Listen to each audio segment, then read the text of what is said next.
now, Joel and Denham, who are in the studio. They're with the University of Chicago's The Village, and they host these support groups on Monday and Thursday, Man Crush Mondays, and Pop on Thursdays, which I've actually been to, and I had so much fun that I invited them to come on the show.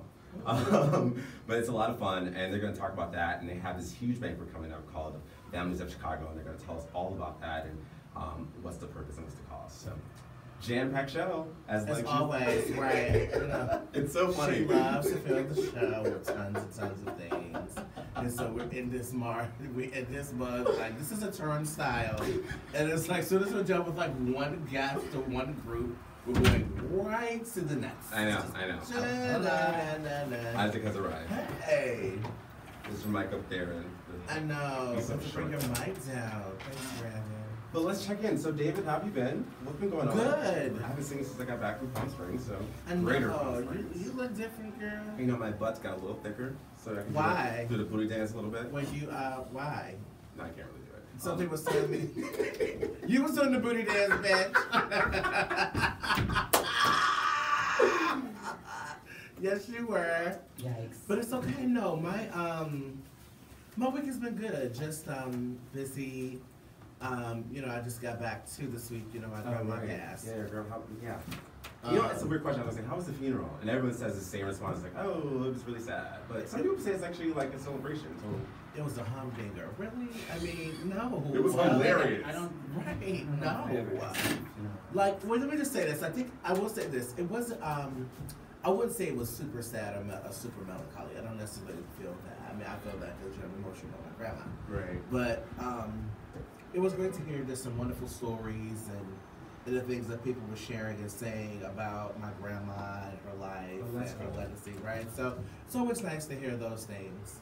And then, of course, you know, I get there and I feel like the black sheep of the fucking family. Because you never come around, or? Well, but it's really difficult to come around when you are like in Chicago and all your family lives in D.C. Oh, yeah. And, you know, I left nearly 20 years ago because of my grandma. She and my granddad, along with my coins from McDonald's, honey, got me to Chicago 2 weeks after I graduated. Wait, you worked at McDonald's? For 2 years. I did. I would have paid so much money to see that. I did. So much money. Me and my sister. They never would hire me. Why? They wouldn't hire me. They would not hire me. They would not hire you? I mean... Wait, what was your role at McDonald's? Was it like cashier, like... I was so sick of you. Like Then you want to go into details about that. The fry queen. No, guys. Awesome. So it depended on the day and the time, because it's kind of one of those things working at McDonald's, if anyone knows about McDonald's, is the fact that I worked the front line, so that's when you come into the store. I mean, come to the store. When you come into McDonald's and they take your order at the, you know, right there in the front, that's front line. I've also worked back line, which is making the food and all of that or whatever for, you know, whatever we have to do. Sometimes I did a lot of breakfast. I didn't do a lot of dinners there. And I did drive-through. And I'm going to tell you something, okay? Drive-through was a gag. Because I have the voice, and my voice is not, it's a little bit deeper now, believe it or not, compared to when I was in high school. Right. And so, when the people come to the window, to the thing, you hear the, if you've ever worked drive-through, you can see what happens, okay, y'all? You have the headset on, and then you know that someone is in drive-through because you hear that fuzzy sound, psst, like it makes a sound. Then you click on your radio and say, you know, welcome to McDonald's, how can I help you? Right. And so that's what I would say. Now, my voice was super light, so everyone thought that I was a girl. Thought you were a fish. Going through the drive-through. And so, the funniest shit is that when it was like a guy or a guy specifically or whatever, I would always get a girl to come into drive-through and take their money or like, you know, give them their food or whatever the case may be, because sometimes, you know, people try to holler at me through the drive-thru. Oh my God. They think that I'm a girl. Right. And so, you know, you don't want to, like, so for me it was partly, you know, keeping my ass safe. And then the second part was, you know, I didn't want them to feel like assholes, you know, because they were trying to holler. And it's obviously I'm a dude. Right. So, you know, I didn't want to be like, Here's your change. I didn't want to put. With your hairnet on. Yes. With your hairnet, like. Yes, with my hairnet. I know. Y'all come back now, you hear? Right, y'all come back now. Yeah, you're so crazy. Yes, thank you for shopping with us, for eating with us. So yeah, so that was my experience. But yeah, so you know, when you're, it's sort of interesting when you're going back home and then people see you, but they're like, well, who the hell are you? And I'm like, oh, I'm like, really? I was here before you were. Right. And so it's just kind of one of those things, you know. And I told him, I said, well, honey, if it wasn't for Grandma, I wouldn't have left. So you can thank her. Thank her for Grandma. You know, instead of being, of course, in Chicago and doing the things that I'm doing. So yeah. I will always be forever grateful for her for that. So, and my granddaddy. I'm sorry for your loss. So yeah, it's okay. So that's it. And just going back to work and painting the house and the usual stuff, trying to, you know. Being a fry queen. Being a fry queen, yes. You know, I didn't know that, but I think they should put them in the back. That should actually be a shirt. Fry queen. Staff shirt. So instead of the MF fry queen, instead of I'm loving it. Right. I get it. So that's what's up. God is hot in here. It is. It's like, it's sweltering. It's To the sun. No. My God. So Isaac, how have you been? How's your week? I've been good.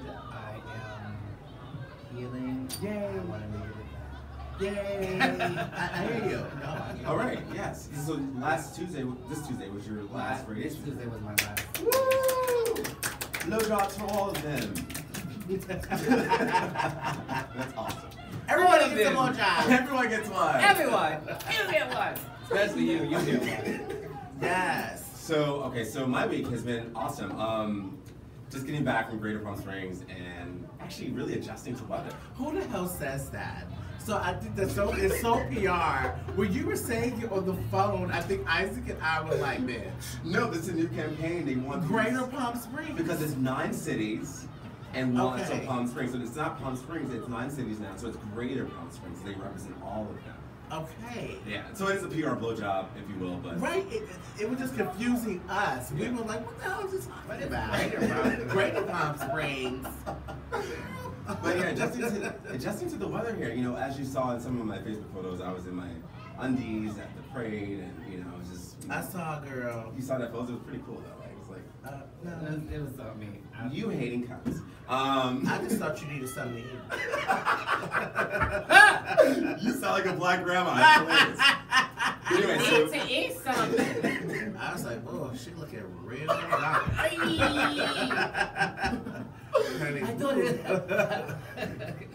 I thought it was one of those UN commercials stopping children. But no, so getting back and just adjusting the weather, but I actually went to this really cool nonprofit event by Roots and Culture this week, and a friend of the show, Derek Moreau, was exhibiting there. You know, Karan was there as well, and it was just an amazing organization. It's a tiny nonprofit that helps artists get their work out there. I think artists of color, artists of, you know, just artists in general, but it was really cool. So I had dinner with them and did the exhibit on Thursday and just had a lot of fun. It's been a really chill week. And then planning a show for today, which is amazing.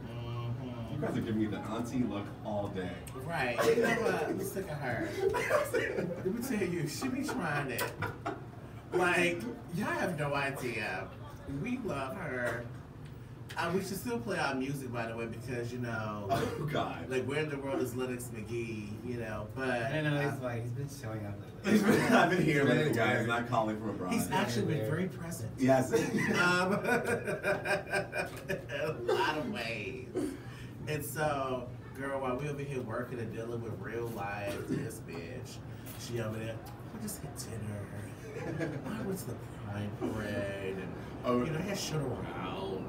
And Chris and Beck and I are really best friends now. We call each other every 5 minutes. It's really great. Every 5 minutes. Kristen, I'm talking on the show. Talk later. Oh, gag me. Yes, but that's all, honey. We love you. Oh, I love you too, guys.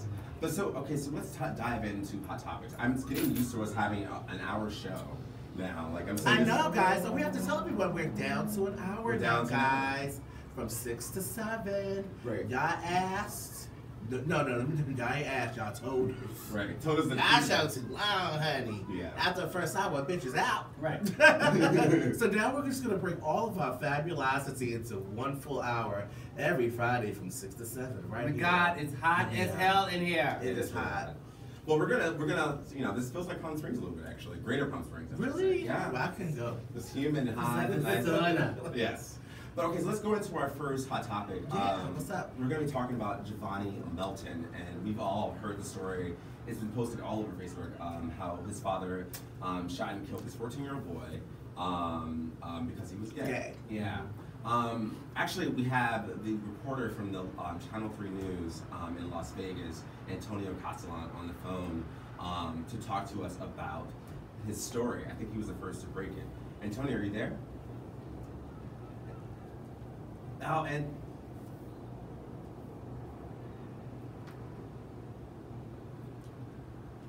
yeah, and we're so happy that it's a full circle moment for you right now to be on the show and be from the South Side of Chicago. So thank you for doing a little show. Yeah, so tell me. So let's dive right in and talk to us about. You were the first to break this story, right?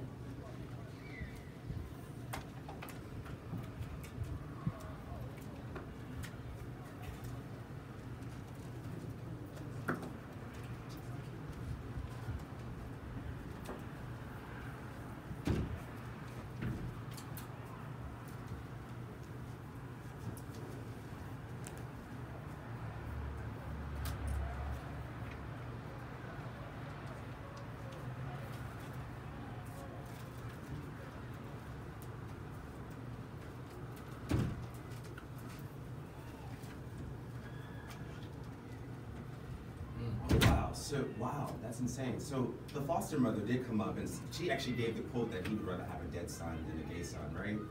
Wow.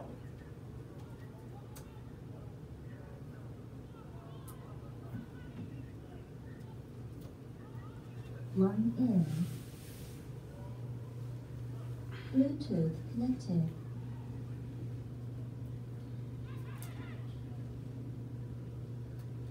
Play the recording. Line in.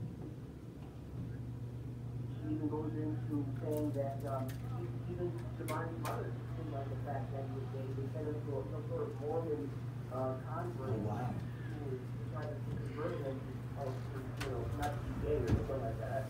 I don't know. It's a conversion therapy school. Oh, okay. Yeah. Maybe something like that. And we sent him to that.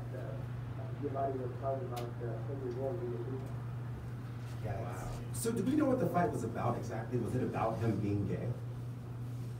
Well, see, that's the thing that gets a little difficult. I was speaking to Sonia Jones and another woman who took care of Giovanni about a year ago. They say that they talked to Giovanni's brother, his name is Alexander, and they asked Alexander what the fight was all about. And they didn't hardly it was about him being gay. First off, in the police report, it said that Giovanni's father was upset that he didn't go to school. And he was there allegedly smoking marijuana. He didn't appreciate that. And once that conflict came to light, he brought up about him being gay with about 50 before. And that's when, according to the people, when Wendell Melton felt his life was threatened. And claimed after that was shot his son.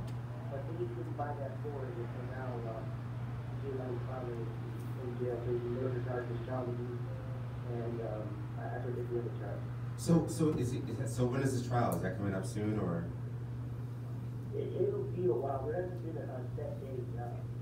Wendell Melton is expected to be in court for arraignment, I believe, next week, and of course we'll be following that. But a court date for his actual trial hasn't been set.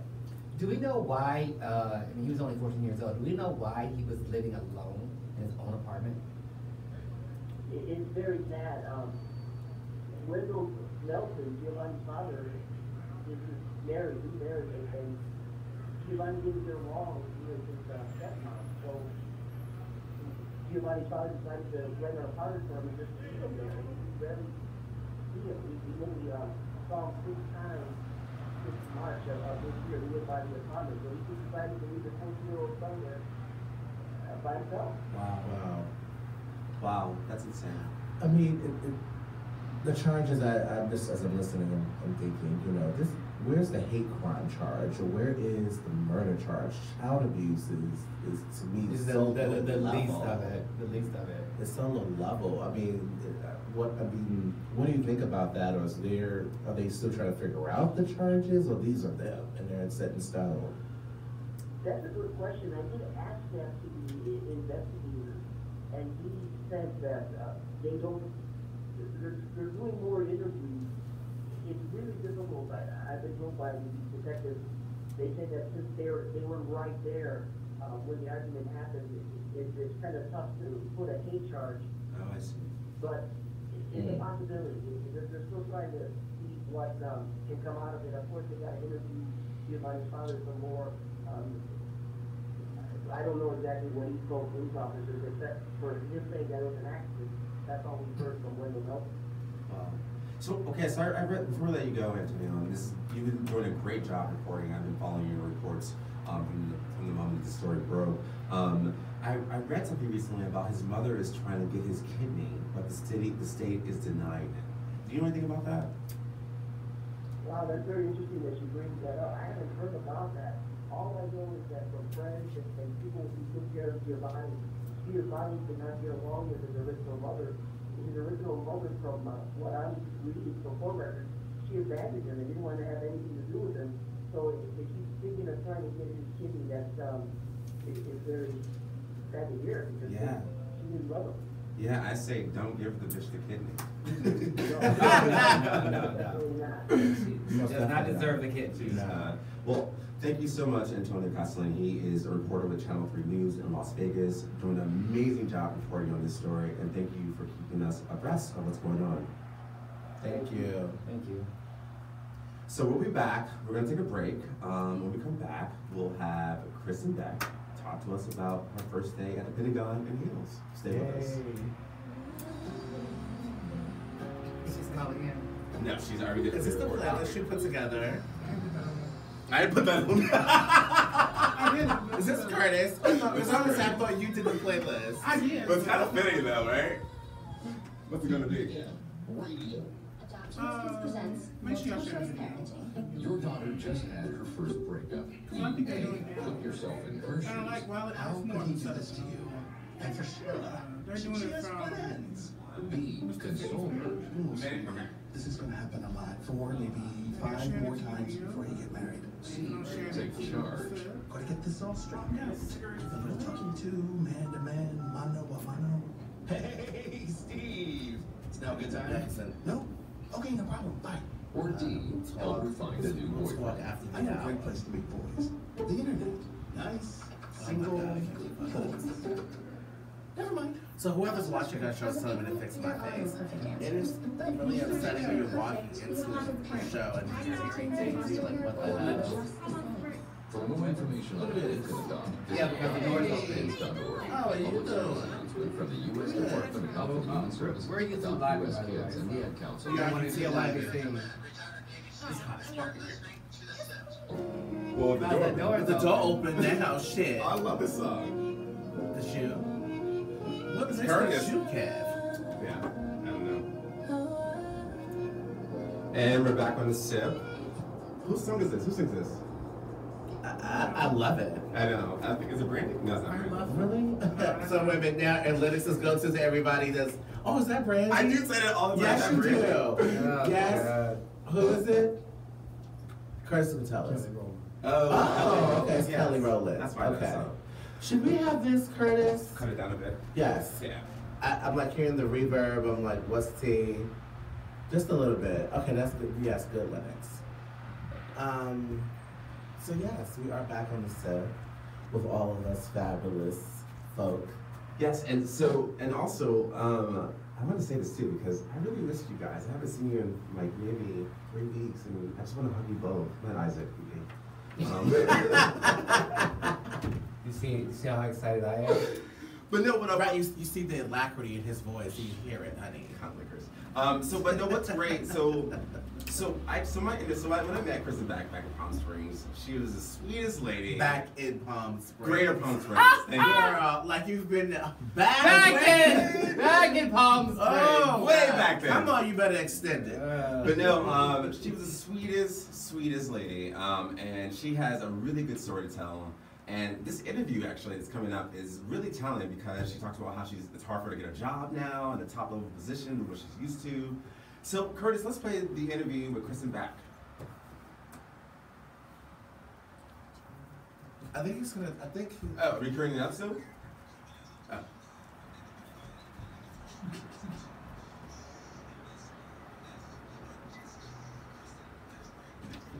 I gotta turn it back on. Okay. Yay! Thank you. I told you it's really real here. Totally. It's okay. Bluetooth Oh, it stopped. connected.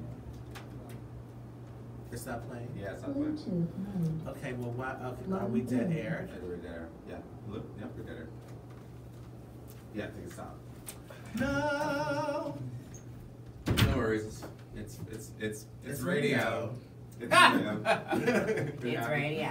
Right. We need. But I need this. I guess I don't have to use it. I guess if I'm just talking here, I'm something. Yeah, it's fine. Yeah. That's true. Maybe we should cut the mics on instead. That is. Maybe we should cut the mics on. I'm on the phone with Kristen Back, and we all remember her coming out at the Pentagon and being the first trans person to be noticed as Chief Kristen Back, right? Can I call you Chief Kristen? Thank you for doing our show. So Kristen, I know when we were back in Palm Springs at the Pride Parade, you were telling me about the night before you came out and your sister told you something really pivotal that changed your life. Tell me about that.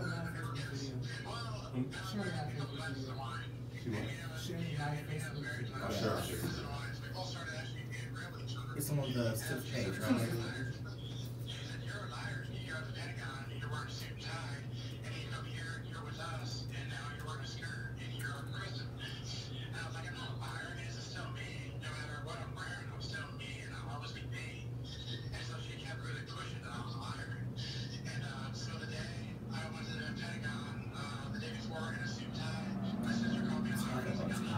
This is real too.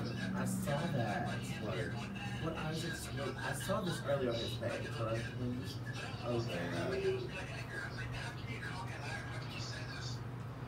When do we find money for this stuff? Because we can't fund our schools.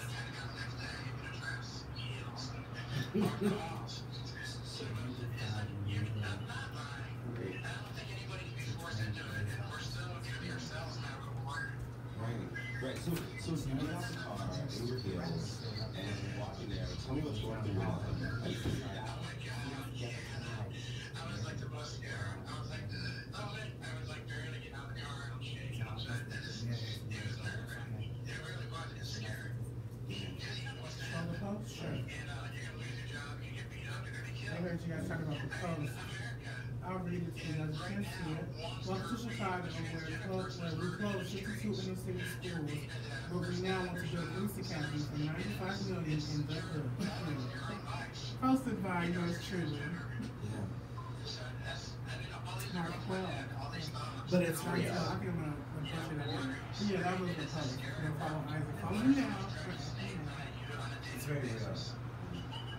So, I mean, kind of bittersweet too. I mean, as you said, like, there's been a report of like more than 27 transgender people have been murdered, mostly people of color, and now there's like. What the hell was Chris dead? I mean, that sound in the background is crazy. It's bittersweet, right? So I don't know that. Great interview, but I'm like, ooh, that sound.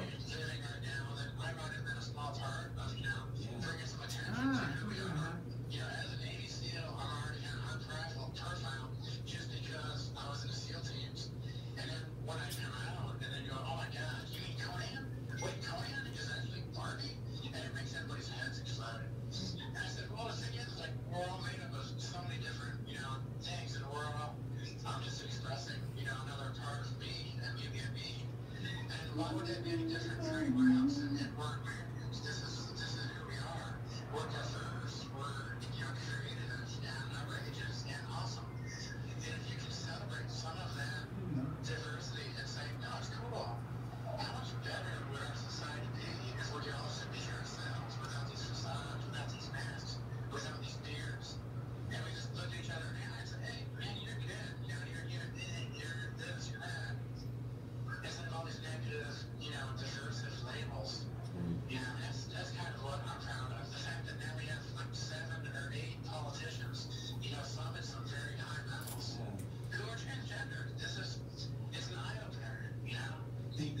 you feel like America is progressing to become more accepting of trans people or LGBT people in general? I would say yes. I mean, we're moving towards that. We still have our issues. We still have people who are, you know, in the sex trade industry. It's survival of sex. It's almost like they have no other outlet. The jobs are difficult. I mean, it's hard for me to find a job, you know, to really get in somewhere. So I understand that, you know, this is definitely not an easy journey. But for us not to be ourselves, it's like a disservice to ourselves. You know, and I just feel that, hey, this is me just being me. You know, what's the big deal? So you said you can't find a job? Really? I mean, like... Well, I mean, I could, not to the level I used to be. Well, I was gonna say probably not at the level of what she's used to. You know, running some very innovative, you know, technical projects. You know, That's crazy. and all this other science stuff. And I was making some pretty neat things for the Department of Defense and for some other folks. Yeah, that is crazy. You know, 2000. You know, some really cool UAVs. And then I helped develop a lot of the systems. And so, I mean, and right now, that industry is dominated, you know, by a group that are just like, hey, you know, thanks for, you know, showing up, but yeah, we're really need your service right now. Oh, wow. Okay. So yeah, if I was gonna do what I wanted. You left that good old boy network when you decided to become Christian. Yeah. And now they're playing. A very pretty actress at that. Super cute. So, I know you heard Alabama's Senate candidate, Roy Moore, say that transgenders don't have rights. What do you say to that? I mean, amidst his allegations of him, you know, sexually molesting a girl, and now it's coming out saying transgenders don't have rights. What do you say to that? We love you, Kristen. And I'm like, where the hell were you doing that interview? Oh my God. Right, airport. Yeah, airport. That, oh my God, that background noise. I didn't hear that. It's right. It probably sounds different when you're on the phone, but God damn, amplified? I'm like, where are you at? I'll say that. On something else besides their own fears or their own issues. Yeah. So that they never admit to themselves. That is terrible that because of her decision to become who she was, at the level of the rank or the level that she was at, she'll never ever be able to attain or be able to get a job at the same level or comparable in pay, status, all of that. Yeah, that's fucked up. It really is. She knew her shit too. She's been doing this for like 15, 20 years. There's a New Testament, and if you read the New Testament, and especially like 1 John 4:20, and you speak about love, you speak about kindness, you speak about, you know, the path and the journey that Christ had was one of love and forgiveness and compassion. And that's what they're missing. They're missing Leviticus and the Old Testament, set as goes on mountainsides. And I'm just saying, you know, take a deep, you know, long read of the Gospels and understand who Christ was and what was going on. And to him, I would say that you have your own issues, fears, and, you know, some bad stuff going on. Molesting children at 32. Yeah. You know, and I think that's one of the big issues, is that That goes to the same that goes to show you that we'll rather deal with murderers, pedophiles, Pussy grabbers. you know, all of that, right, exactly. Men who sexually assault women, right? That's what I'm saying. Just like, Versus versus slow down, honey. He can be president one day. Stop it, bitch.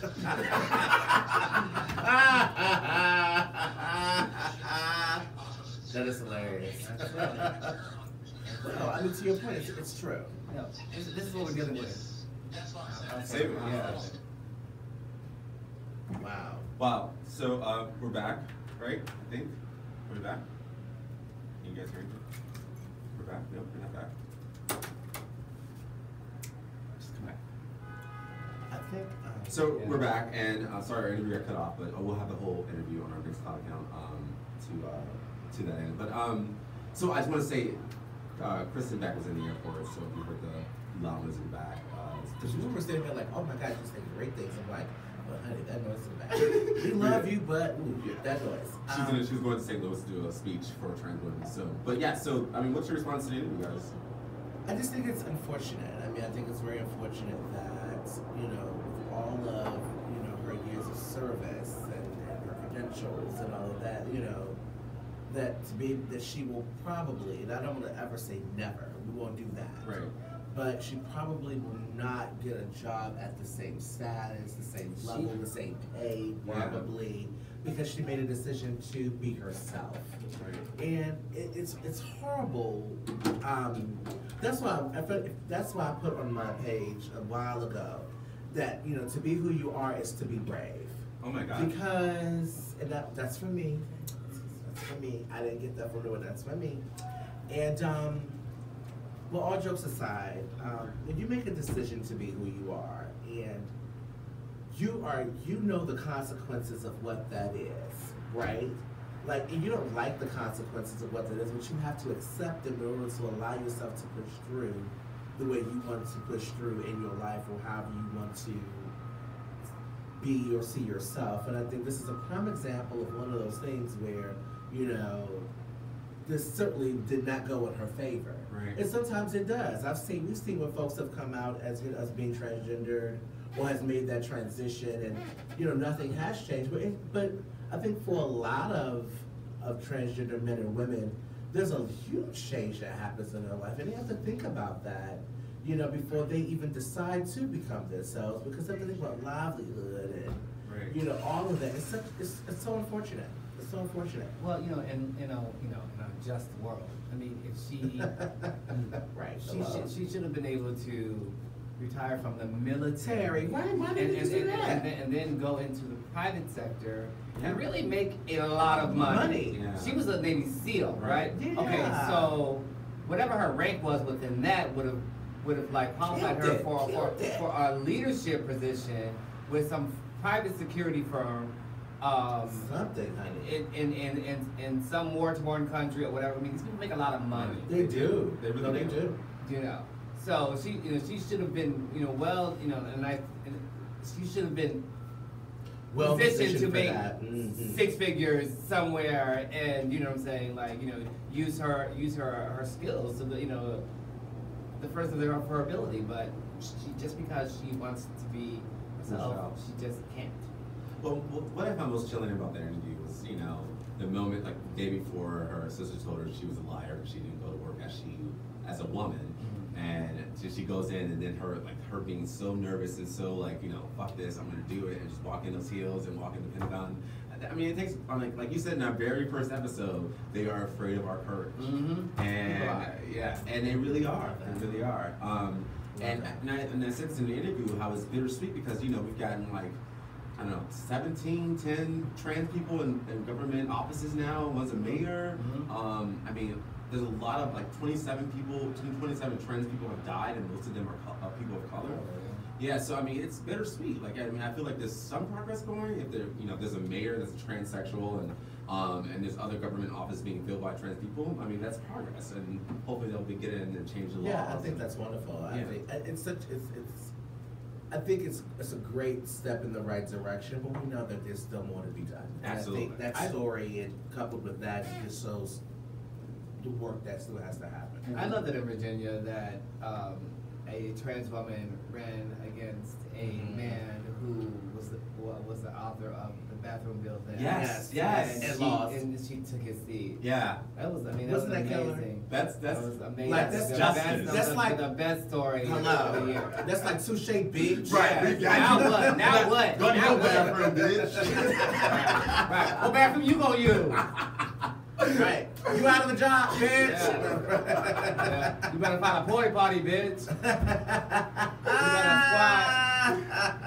And the humility that she said she'll get a job as a waitress if she needs to. I mean, she doesn't need to. I mean, obviously they'll pay her for speaking engagement. For whatever, right. Absolutely. The humility in that is beautiful. Yeah. But I mean, I think it's even wonderful to be able to transcend. I mean, Kristen has such a great story being in the military. Yeah. And then now,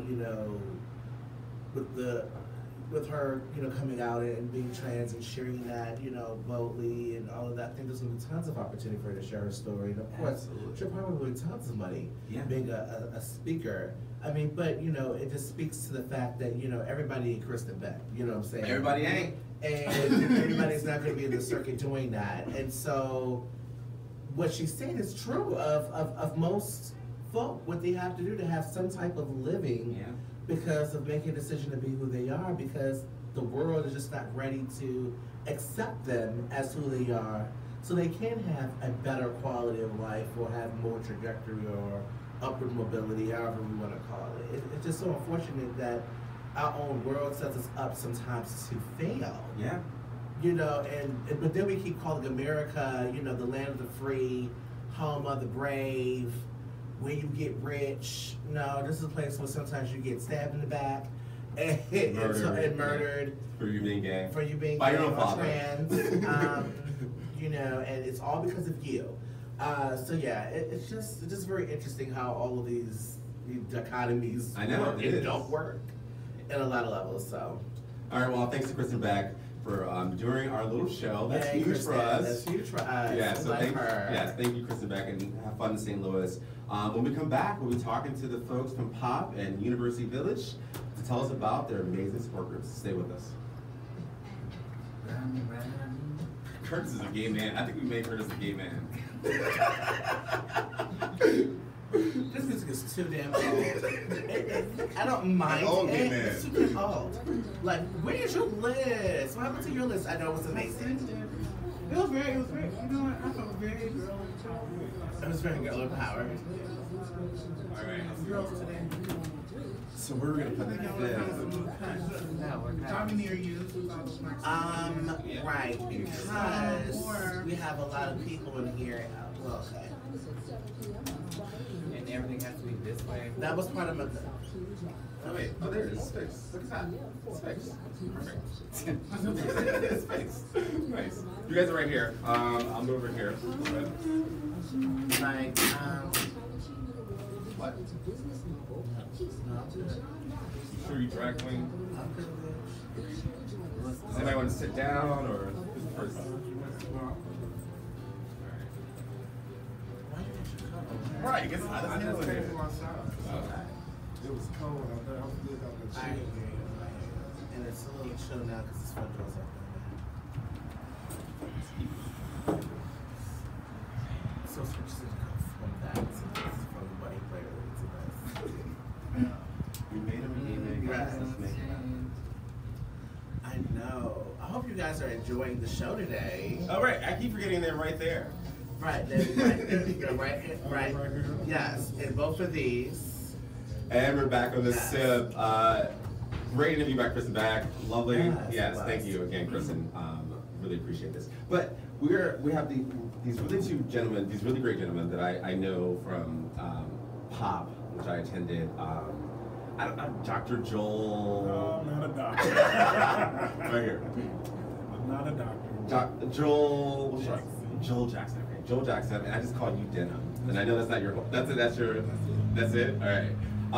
Joel Jackson and Denim, they are a part of University Village, University of Chicago School of Medicine, right? University of Chicago Medicine. University of Chicago. Thank you, UFC people. That's not where I work, girl. U Chicago Medicine. U Chicago Medicine, and you guys are an integral part of putting on support groups, Man Crush Mondays, Pop, which I've been to several times and had so much fun. And also, you guys are going to talk about the Family of Chicago banquet as well. But let's start with Man Crush Mondays and Pop. Tell me about its inception and how it became what it is today.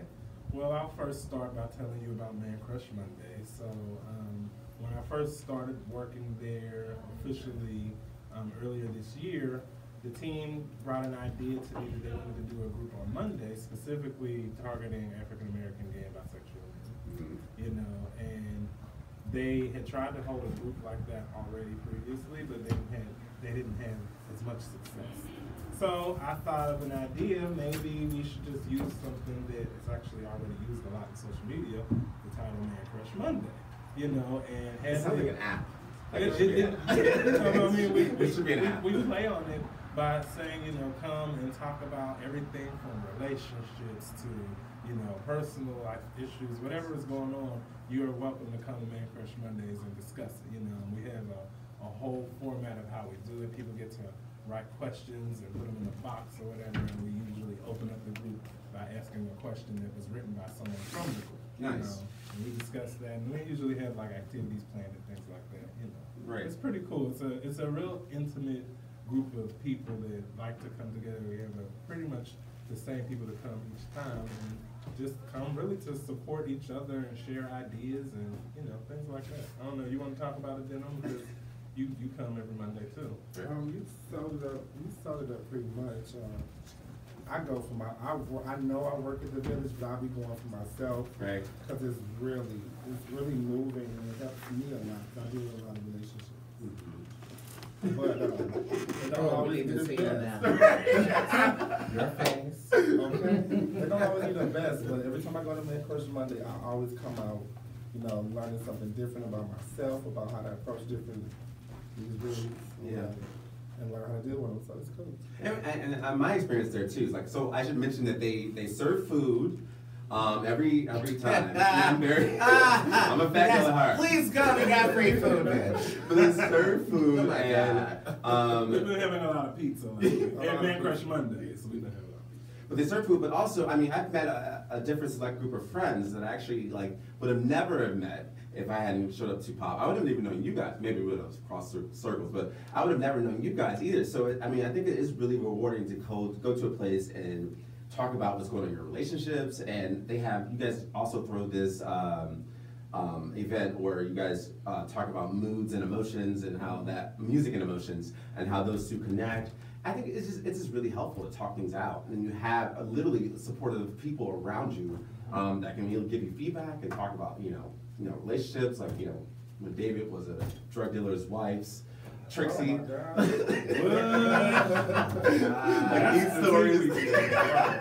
these stories can get out. Very interesting. I think I'll take a sip on that. Right. Please, go ahead. Nice, Brandon. Go ahead. Yes, I had several sips when I was doing it. I think I'm gonna beat you up. No, I mean, I think we talk about these things all the time, how we don't have outlets that are specific to our community to be able to talk about what's happening with in our community. And just even, it doesn't have to be so high level. Right. Everything is not, going to be the end of the world. Sometimes you just need someone to listen to, the bad day you may have at work, or the conversation you might have had with your boyfriend, and you want to get a different perspective. Right. And just use you for sex. Right. Which is real. Oh. I've been there. I think for you, sweetie, it's the other way around. I don't think that's the case. I think, honestly, I think that's what it is. I've been to the village. I've been to the space before. Yeah, it's a nice space. Yeah, it's a very nice space. I have not, I went there because, working in a community, right, you meet, we had a couple of meetings there, but I haven't gone for Man Crush Mondays or Pop, and Lennox is like, bitch, we need to go. Oh, right. Yeah. So we're going to go. Yes. Hey, so Man Crush Monday is every Monday. It starts at 5 o'clock. We usually end sometime between 6:30 and 7 p.m. Okay. And we meet at the village, which is at 1525 East 55th.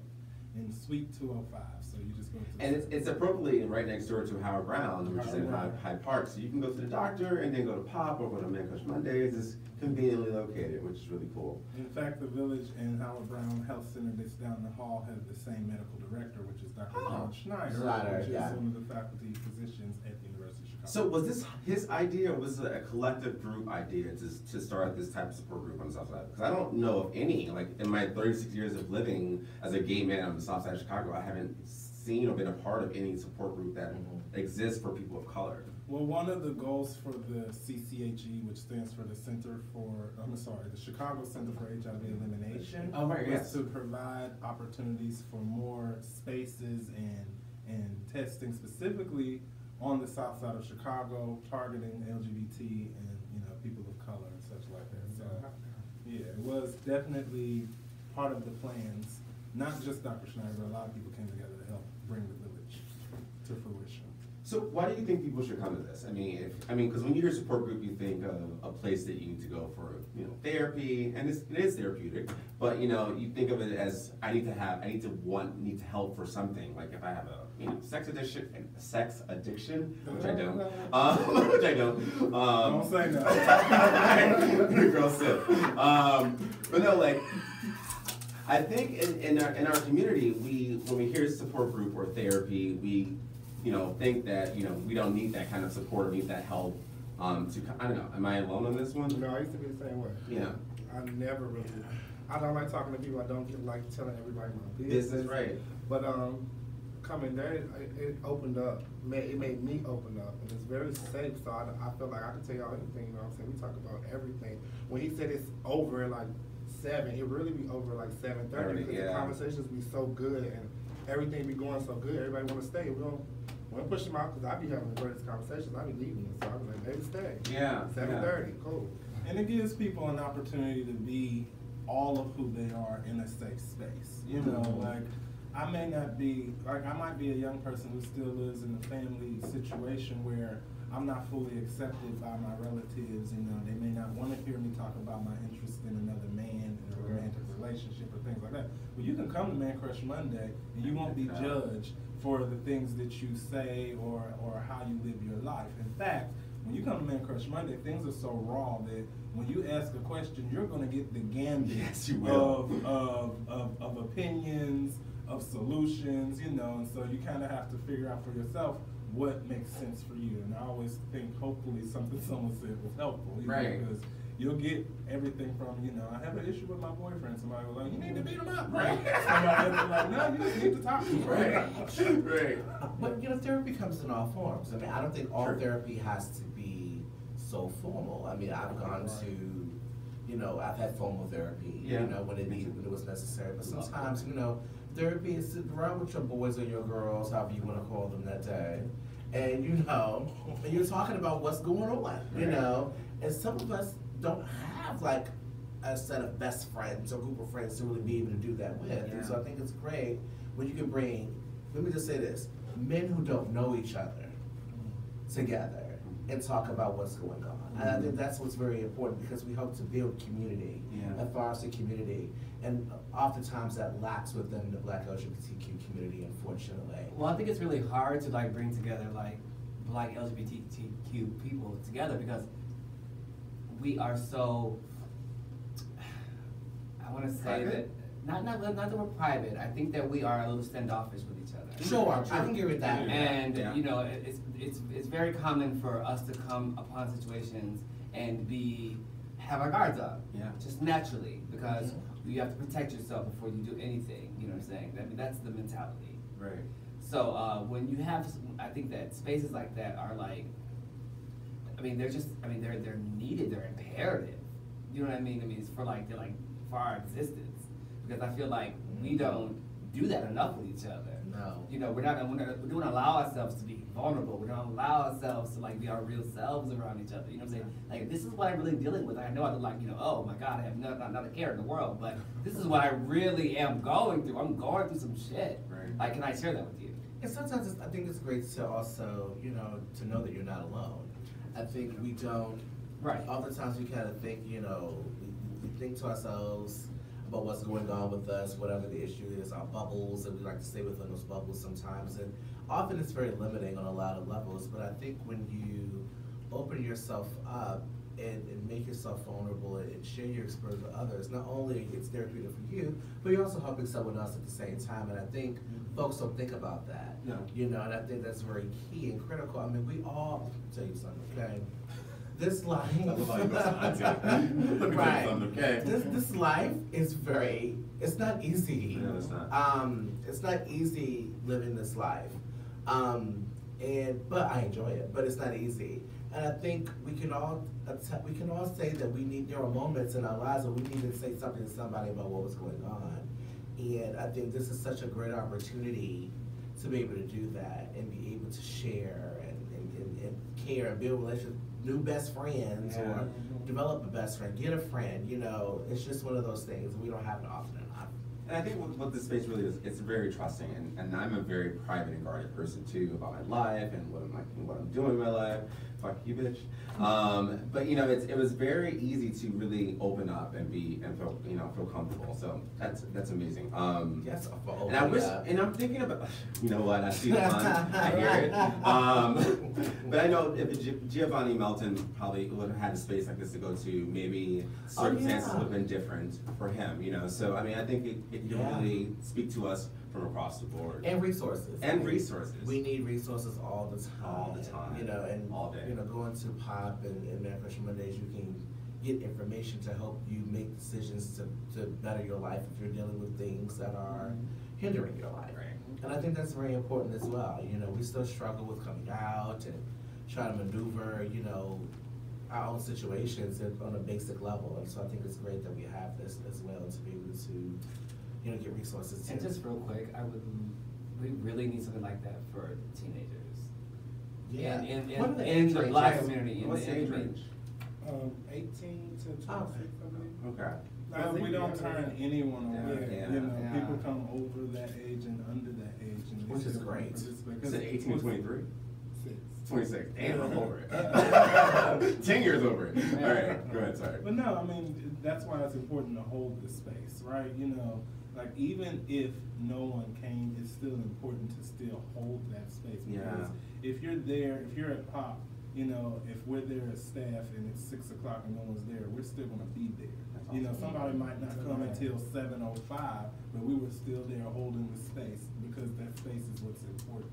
You know, and it starts with sort of building that environment. You know, every POP starts off with one of the team members talking about everything in terms of how the expectations of behavior, how we conduct ourselves, and letting them know that there are resources available. We actually have resource counseling. You know, like if you want to get connected to figure out, you know, housing, job readiness, or even if you just need a bus ticket to get home.